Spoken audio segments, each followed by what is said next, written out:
መሶብን በእኛ ልጆች በእኛ ሲስተም እዚህ ቦታ መጀመር ይሄ ለኢትዮጵያ ሕዝብ ትልቅ የምስራች ነው። በሌብነት ላይ ያለን ጥላቻ በሌብነት ላይ ያለን ጥያቄ ፈርዬ ያዘ የሚሄደው ሲስተም ስንጠቀም ሲስተም ካልተጠቀምን ሰውና ሰው የሚያደርጉትን የሁለት አካላት ድርድርና ስምምነት በቀላሉ መንግስት ይደርስበት አይችልም። ሌብነት በውስጥ ያለ ክፉ ስፕሪት ስለሆነ በቀላሉ ማወቅ አይቻልም።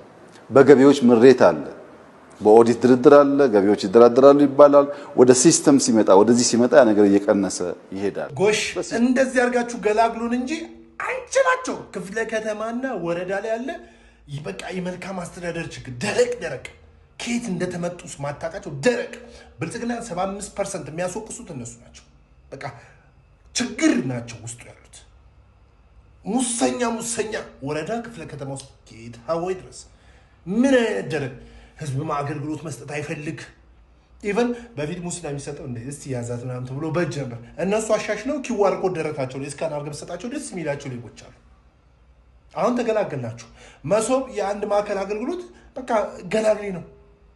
እዛ ጋራ አጉላላለሁ፣ ቀበላለሁ፣ እመቻቻለሁ ምናምን ብትል በቃ ሲስተሙ ሪፖርት ስለሚያደርግ እስር ቤት ካቴና ይመጣልሃል፣ ትገላገሏል።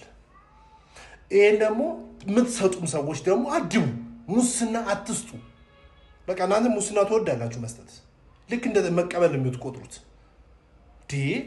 እውነት ለመናገር እኮ ከፍተኛው ህዝቡ ምሬት የሚያደርገው ለውጡን ይቀበላል፣ የሚያየውን ነገር ያመሰግናል። ግን ክፍለ ከተማ ወረዳ የሆነ ቦታ ስትሄድ ደረቅ ሌባ አለ። ደረቅ ሌባ አይነት እንዲህ ፍጥጥ ብሎ የሚጠይቅክ ውሃ ጠጡ። እንደዚያ ሌቦች ክፍለ ከተማና ወረዳ ስትንቀባረሩስ ደግሞ ቅብርር ስትሉ ደግሞ እኮ ደህና ስራ ሰርታችሁ ነው የምትመስሉት እኮ ስትንቀባረሩ። እግዚአብሔር ይስጣችሁ ገላገልከን ከእንደዚህ አይነት ደረቅ ሌቦች።